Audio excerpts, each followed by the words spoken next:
Hi guys, Olive here. In today's video, I would like to discuss with you how I go about rating the books that I read. I know a lot of booktubers make videos like this to explain how they go about rating their books, what scale they use, and what the different ratings mean to them. I find that giving a book a rating conveys an impression or a feeling about the book at a glance, and I feel like there's kind of a ritualistic finality to giving a book a rating once you finish it. So I do enjoy rating books. Where I choose to rate my books is indeed Goodreads. I do consider myself a Goodreads power user. I very much enjoy the platform despite having some problems with it. So I do use the 1 to 5 star rating scale that they unyieldingly provide. But of course, those 5 stars do not mean the same thing to every single person who decides to rate the books they read. And so I thought I would sit down in today's video and tell you what each of the 5 stars means to me, how I handle half stars since Goodreads won't let me use them, and generally how I go about rating my books. So let's start with the worst of the worst. 1-star books. These are books that I hate, plain and simple. These are either books that I struggled to finish, like pushed myself through just to hate read it, or that I DNF'd and felt able to give it a rating, which typically means that I made it over halfway through the book and felt pretty confident that I knew what it had or didn't have to offer. 1-star books are those books that I feel have no redeeming qualities. I would not recommend them to anyone, and I likely felt that I wasted my time by reading them. One step up are 2-star books, which are books that I can't say I particularly liked, but they are books that had some sort of redeeming quality that kept me engaged during the reading experience. Don't get me wrong, these are often still books that make me angry, even to the wanting to throw them out of a window level. But typically with 2-star books, there is some sort of admirable quality to them nestled in there somewhere that I'm able to hold on to when everything else is falling apart. For example, a 2-star book for me was Night Film by Marisha Pessl. If you have been a viewer of mine for any period of time, you know I did not like this book. However, I did feel compelled to finish the book, and I found that the lore that Marisha Pessl created behind the horror movie director, all of his back catalog of movies, all the actors that were involved, all of that felt really realistic. I thought that element was really well done, so this was a 2-star book instead of a 1-star book for me. It's a respect where respect is due kind of thing. Next up, of course, are the 3-star books.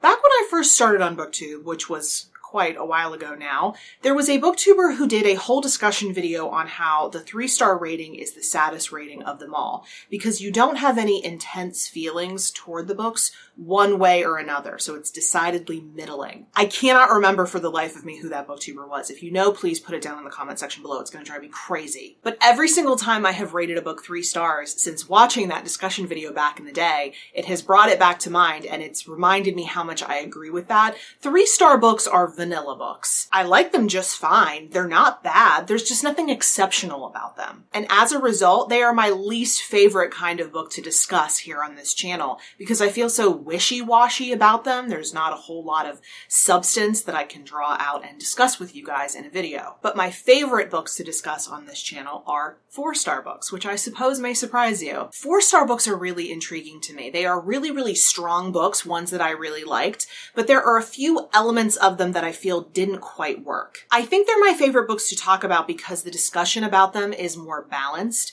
I am able to talk about everything that I think worked really well about them, but I'm also able to carefully consider what elements about them kept them from being a perfect 5-star read. I really enjoy analyzing things, shockingly enough. So as a reviewer, I think they make for the best meat here on this channel. And then, of course, come the 5-star reads. These are books that I love with all of my heart. It's not that I don't see flaws with books that I rate 5 stars. I definitely do. It's that I typically see very few with them, which is why I find them deserving of a 5-star rating, or I love the book so much that any problems that I saw with it didn't detract from my overall love of it. As much as I love gushing about the books that I love here on this channel, I often feel that the discussions I have about my 5-star reads end up being some of my weakest because I kind of end up being just a overflowing bucket of love, and I can't really explain why. A big difference for me between a 4-star book and a 5-star book is rereadability. If I'm going to give something that coveted 5-star rating, I need to be able to picture myself rereading the book over and over again. A 5-star book for me needs to be one that I'm excited to show off here on this favorites middle shelf behind me, and to an extent, it needs to be a book that says something about me. But what happens when a book falls somewhere in between 2 ratings? This actually happens to me very frequently, and as I am sure you have heard me complain about before, I hate that Goodreads does not allow you to use half stars. So because I have to, I work around this. So if a book is in between 3 and 4 stars, for example, I'll sit down and think about which rating it is closer to. Is there a positive quality about the book that warrants me bumping it up to 4 stars, or is there a negative about it that I just can't overlook and bump it down to 3? I've not yet, anyway, had the experience where I wasn't able to pick one rating or another. There is typically something about the book, a quality within the book that helps me pick a rating, or if it's just a feeling. If I feel better giving it 3 stars, I'll do that. If I feel better giving it 4 stars, I'll do that as well. So that is how I rate my books. I know some booktubers have much more complex systems where they give separate ratings for the characters, the story, the writing, and then average them all together for their overall rating. I think that's a very creative way to rate your books. And even though it would probably seem as though it would be my style on the surface with analyzing it fully and rating it based on the different elements, it just doesn't appeal to me. I find that it's the book's vibe as much as anything that helps me determine a rating. I know that sounds odd, but that's really the best way I can describe it. I would love to hear from you in the comment section below if your rating style is similar to mine, or if it is drastically different, or if you have any more general comments or questions, you can also put that in the comment section below. But you can also find me on a variety of different places on social media. The links to all of my profiles are linked in the description box below. Thank you so much for watching. I hope you're having a wonderful day, and I will see you in the next video. Bye.